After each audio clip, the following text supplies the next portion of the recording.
I'm in a life situation, and I will say anything to save my life. The man known for giving interviews about his apparent involvement in the murder of rap icon Tupac Shakur is going to trial for murder nearly 30 years later. But Dwayne "Keefe D. Davis is trying his best to shift the blame off of himself and onto another embattled and more high-profile suspect, Sean "Diddy" Combs. We are taking a closer look at all the times Davis's attorneys brought up Combs in Davis's motion to dismiss the case. Dwayne "Keefe D. Davis will not have a murder charge thrown out after he and his lawyers filed a motion to have the case dismissed. Nope. Davis is accused of being the shot caller back in 1996, passing a gun from the front seat to the back seat so that a fellow alleged gang member could open fire on Tupac Shakur and Suge Knight in another car. This was out in Las Vegas. And that is the allegation from prosecutors almost 30 years later. And over the years, Davis has not only written a tell-all book about his alleged involvement in Shakur's death, but he's also granted interviews to YouTubers and documentarians who wanted the inside scoop on one of the most notorious and then unsolved murders of the 90s. It's on Amazon, Compton Street Legends, and it's going to be in Barnes & Noble's September the 15th. Yeah, it's a good read, and it's the truth, and it's stamped, homeboy. You know what I'm saying? I got no reason to lie. Everybody saying this and this and that, but when nobody there but me. Now, Davis was arrested at his home outside of Las Vegas in September of 2023. And at the time of Shakur's murder, Davis had lived in Compton, California, was reportedly something of a drug kingpin in that area. Police say he was the leader of a sect of the Crips gang. Davis and several associates ended up traveling to Las Vegas to see the infamous Mike Tyson bout that was going on. And after Shakur apparently jumped Davis's nephew, Orlando Anderson, at the MGM Grand Hotel in Las Vegas after the fight, actually captured on video from there, Davis has said that he was ready to throw down and get even. So Shakur, as we know, was shot multiple times while he was in the passenger seat of a car at a stoplight. He died several days later out in the hospital. The driver, Suge Knight, the head of Death Row Records, was injured, but he ended up surviving. Now, Davis's attorneys had made multiple arguments in their motion to dismiss this case, including that Las Vegas prosecutors waited more than 25 years to file charges against Davis. And while, of course, there's no statute of limitations on murder, they say the fact that they waited shows that there's something wrong in this case. The defense implied that the prosecution acted maliciously in ultimately prosecuting Davis. During one court hearing, Davis himself called out the people investigating him. They ugly on the inside. They crashed in my family in this. They did my daughter first. They did my son. Then they just did my wife the last year. What's the name told me about these? David Westbrook told me about these dudes. He said they're not only ugly on the outside, but they ugly on the inside too. These two dudes right here. And then there was another argument that the defense made, and this was a big one. This was that prosecutors and investigators had allegedly offered Davis immunity. Here's a little bit of background on that. So Davis apparently went to prison in the late 90s on drug charges. He spent about 5 years inside, and when he got out, he allegedly got right back into the drug game. When investigators brought him in for questioning, they offered him a proffer. Basically, you tell us some information, and we won't charge you. Davis says he eventually became a confidential informant to a task force that was investigating the murder of Biggie Smalls. So this is Shakur's main rival at Bad Boy Records out in New York, and we know that Biggie Smalls was actually gunned down in Los Angeles. But prosecutors countered Davis's claims by saying there's no proof of any sort of immunity offer here, and that even if Davis had been offered some kind of protection from prosecution in California or the federal court system, that wouldn't apply to his case in Nevada. And the judge agreed, opting not to throw out the case, denying the defense's motion. You know, when we talk about court cases, like, one of the most interesting things to come out of that motion to dismiss, though, is just how many times Davis talked about Sean "Diddy" Combs over the years, the disgraced rapper and music mogul that we have been focusing upon a lot here on Sidebar, currently in a detention center on federal charges of sex trafficking and racketeering and prostitution, headed to trial out in May. But I want to talk about what Davis has to say about him. What he has to say about, I should say, Puffy. That's one of the many monikers that Combs has adopted over the years, and that's how he refers to him in this filing.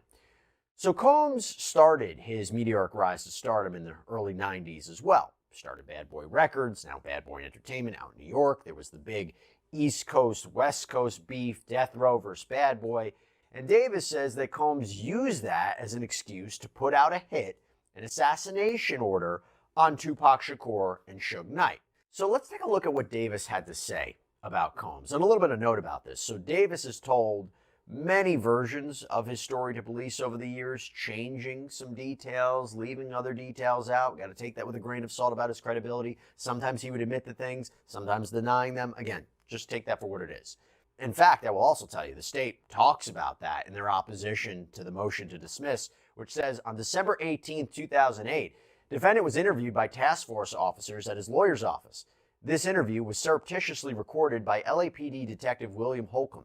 During this interview, defendant confessed in detail about his involvement in the murder of Tupac Shakur, consistent with his book and subsequent YouTube.com statements. And what Davis revealed in an interview with the Art of Dialogue YouTube channel in 2021 is that his nephew, Orlando Anderson, shot Shakur from the backseat of the rented Cadillac. But during an interview with the FBI in 1999, Davis apparently said something completely different.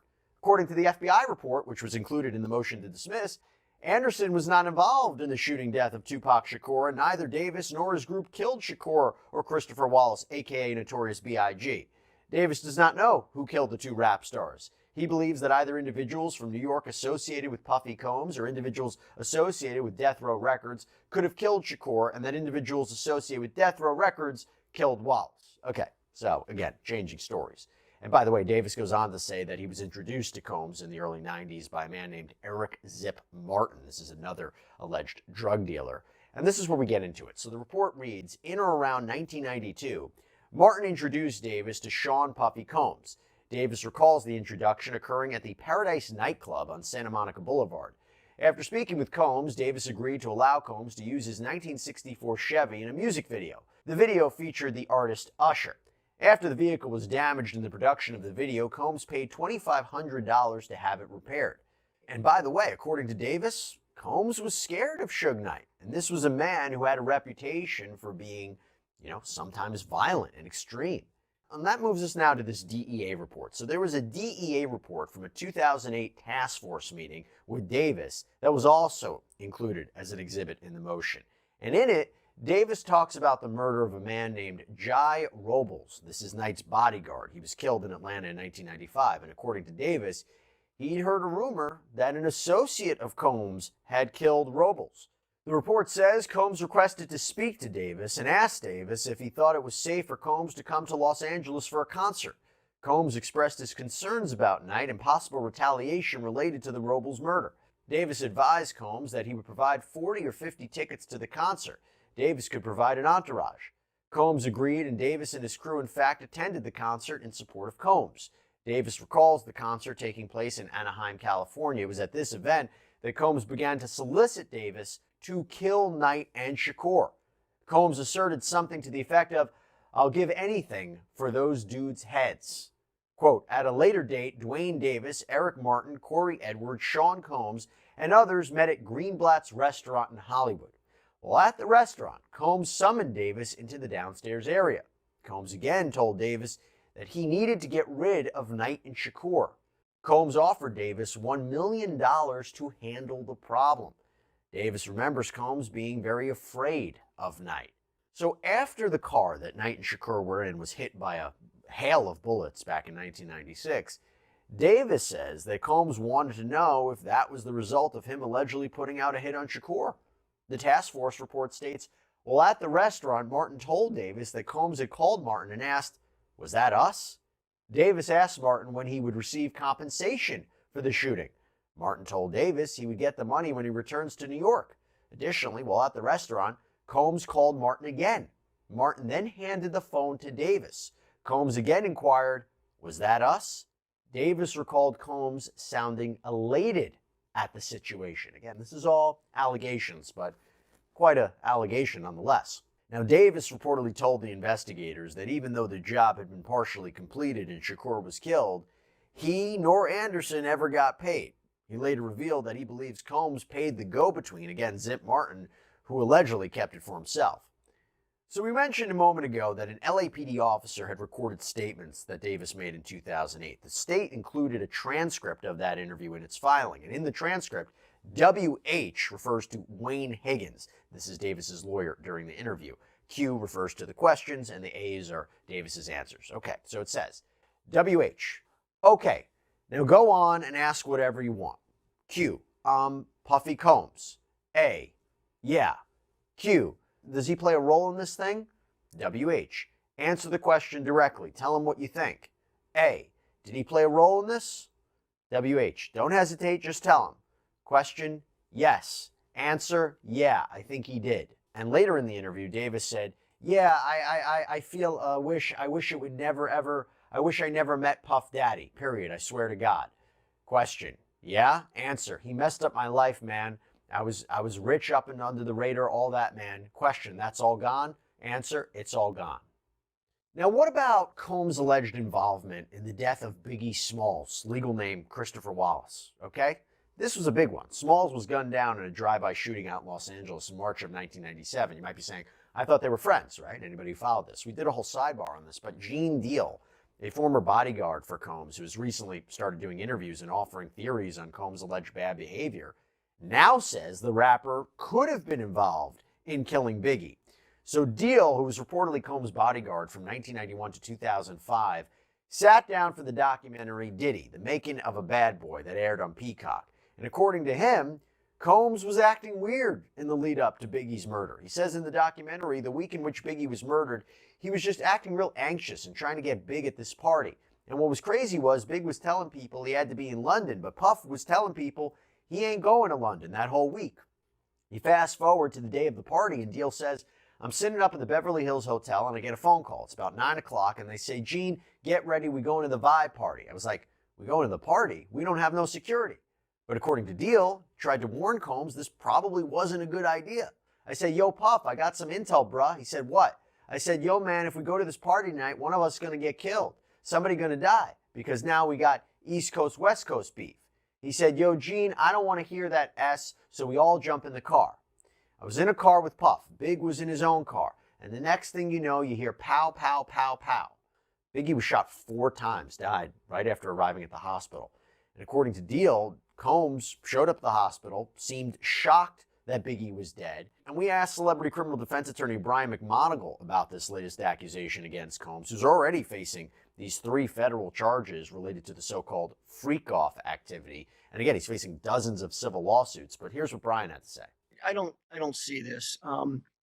This is a 30-year-old accusation, and it seems to me that it's getting to a point where Diddy's concerned, where it's dangerously getting to piling on in a way that I think might just help him. As I thought about this last night, once I saw the article in the Post and was referenced on the documentary, it seems to me that there are a lot of people now that are jumping on this bandwagon of making what I would say are baseless allegations against this guy. This one in particular just smells to me. Did this guy say any of this stuff over the past 30 years to anybody in law enforcement? Has there ever been any kind of a suggestion that he was involved by law enforcement? It seemed to me that he was in a close relationship with Biggie, and that if anything, he was on the other side of this East Coast, West Coast fight. So the one thing that I would say about it is just bringing this kind of full circle to this upcoming trial. They're going to be looking for things like this, the defense in this trial. They're going to be looking for accusations that are stretched. They're going to looking for moments that they can disprove things. And make no mistake about it, there'll be a few things like that. And hope that that'll give them the kind of strength and ability to diffuse perhaps as many of these allegations as they can where this indictment's concerned. Now, to be clear about something, Combs has always denied any involvement in the deaths of Tupac and Biggie, and he certainly has not been arrested or charged in connection with their deaths in any way. As for Davis, we go back to him. It's going to be up to his attorneys to decide if they will appeal the judge's denial of their motion to the state Supreme Court. In the meantime, Davis has been denied bail, so he's going to be sitting in a Las Vegas jail until his trial, which is scheduled to begin in March. We'll keep our eye on it.